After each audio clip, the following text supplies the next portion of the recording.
ಎಲ್ಲರಿಗೂ ನಮಸ್ಕಾರ.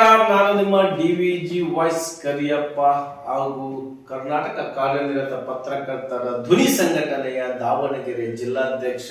ಇವತ್ತು ಏನು ಶ್ರಮಿಕರಿಗೆ ಬೆಲೆ ಸಿಗ್ತಾ ಇಲ್ಲ, ಹೋರಾಟಗಾರರಿಗೆ ಬೆಲೆ ಸಿಗ್ತಾ ಇಲ್ಲ, ಅಸತ್ಯ ಮೆರಿತಾ ಇದೆ, ಸತ್ಯ ಕಣ್ಣು ಮುಚ್ಚಿ ಕುಳಿತಿದೆ, ಮೋಸ ಮಾಡುವವರು ಮೆರೆಯುತ್ತಿದ್ದಾರೆ, ಸತ್ಯವಾಗಿ ನುಡಿಯುವವರು ನಡೆಯುವವರು ಜೈಲ್ ಸೇರುತ್ತಿದ್ದಾರೆ. ಕಾರಣ ಏನಪ್ಪಾ ಅಂತ ಹೇಳಿದ್ರೆ ಇವತ್ತಿನ ವಾಸ್ತವ್ಯ ರಾಜಕೀಯ ವ್ಯವಸ್ಥೆ ಭ್ರಷ್ಟಾಚಾರ ತುಂಬಿ ತುಳುಕುತ್ತಿದೆ.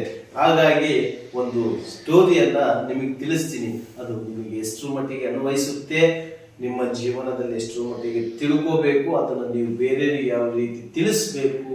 ಯಾರು ಇಲ್ಲಿಯವರೆಗೂ ನಮ್ಮ ಚಾನಲ್ ಸಬ್ಸ್ಕ್ರೈಬ್ ಆಗಿಲ್ಲ, ಸಬ್ಸ್ಕ್ರೈಬ್ ಆಗಿ. ಇದು ನಿಮ್ಮದೇ ಧ್ವನಿ.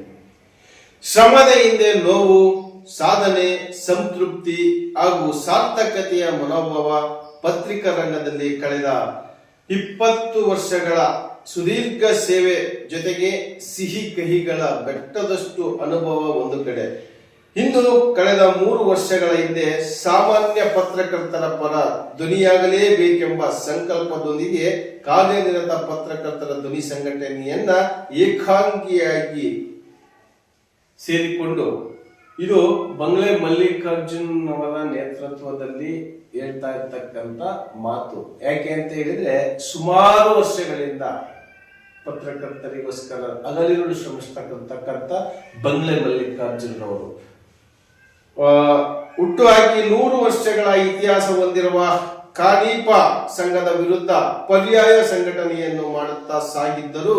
ಇಂದಿಗೂ ಸರ್ಕಾರದಿಂದ 1 ರೂಪಾಯಿಯ ಅನುದಾನದ ನೆರವನ್ನು ಪಡೆಯದೆ, ದೊಡ್ಡವರ ಬೆಂಬಲ ನಿಲ್ಲದೆ ಇಂದು ರಾಜ್ಯವೇ ಬೆಳಗಾಗುವ ರೀತಿಯಲ್ಲಿ ಸಂಘಟನೆ ಸಾಗುತ್ತಾ ಅನೇಕ ನಾಡಿನ ಪತ್ರಕರ್ತರ ಪರ ಹೋರಾಟ ನಿರಂತರವಾಗಿ ಸಾಗುವುದರ ಜೊತೆಗೆ ಕಾನೂನಿನ ಹೋರಾಟದೊಂದಿಗೆ ರಾಜ್ಯ ಮಟ್ಟದ ಸಮ್ಮೇಳನಗಳು, ಜಿಲ್ಲಾ ಪತ್ರಕರ್ತರ ಸಮ್ಮೇಳನಗಳು, ನಮ್ಮ ಧ್ವನಿಯ ಸಮಸ್ತ ಪದಾಧಿಕಾರಿಗಳ ಹಾಗೂ ಸದಸ್ಯರುಗಳ ಸಹಕಾರ, ಹೃದಯ ಪೂರ್ವಕ ಬೆಂಬಲದೊಂದಿಗೆ ಇಡೀ ರಾಜ್ಯಾದ್ಯಂತ 3700 ಸದಸ್ಯರನ್ನೊಳಗೊಂಡಿರ್ತಕ್ಕಂಥ ಕರ್ನಾಟಕ ಕಾರ್ಯನಿರತ ಪತ್ರಕರ್ತರ ಧ್ವನಿ ಸಂಘಟನೆಯ ರಾಜ್ಯಾಧ್ಯಕ್ಷರಾಗಿರ್ತಕ್ಕಂಥ ಬಂಗ್ಲೆ ಮಲ್ಲಿಕಾರ್ಜುನ್ ರವರ ಕಟ್ಟಿರ್ತಕ್ಕಂಥ ಕೋಟೆ, ಸುಭದ್ರ ಕೋಟೆ ಅಂತ ಹೇಳಿದ್ರು ತಪ್ಪಾಗಲಾರದು.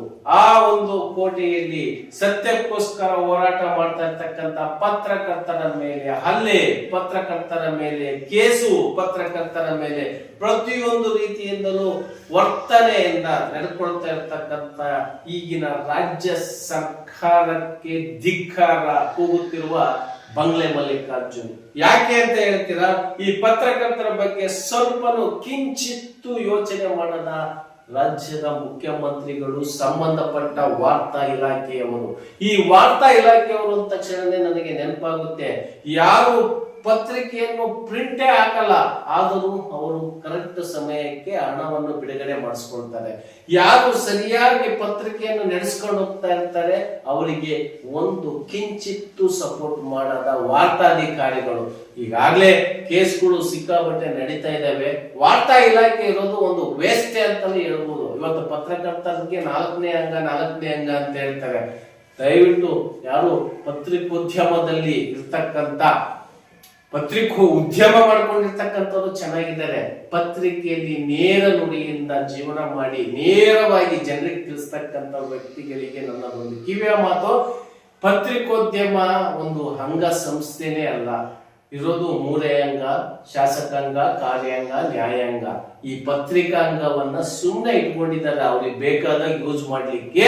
ಅಂತಹ ಜಾಗದಲ್ಲಿ ಇಂತಹ ವ್ಯಕ್ತಿಗಳೇ ಹೋಗಿ ಕುತ್ಕೋಬೇಕಾಗಿತ್ತು.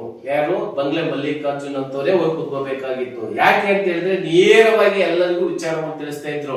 ಈಗ ಆ ಜಾಗದಲ್ಲಿ ಬೇರೆಯವರು ಬಕೀಟ್ ಹಿಡಿಯುವಂತ ವ್ಯಕ್ತಿಗಳು, ಸರ್ಕಾರದ ಕೆಲಸ ಒಳ್ಳೆಯದೋ ಕೆಟ್ಟದ್ದೋ ಏನು ಗೊತ್ತಿರೋದಿಲ್ಲ, ಅವ್ರು ಏನ್ ಹೇಳ್ತಾರ ಆ ವಿಚಾರವನ್ನ ಪಬ್ಲಿಸಿಟಿ ಮಾಡ್ತಾರಲ್ಲ, ಅವ್ನು ಮಾತ್ರ ಅವ್ರ ಜೊತೆಗಿರ್ತಾನೆ. ಹಂಗಾಗಿ ಸಮಾಜ ಇಷ್ಟೊಂದು ಕೆಟ್ಟಿರೋದು.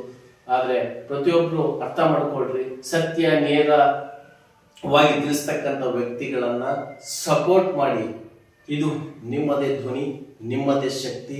ನಮಸ್ಕಾರ.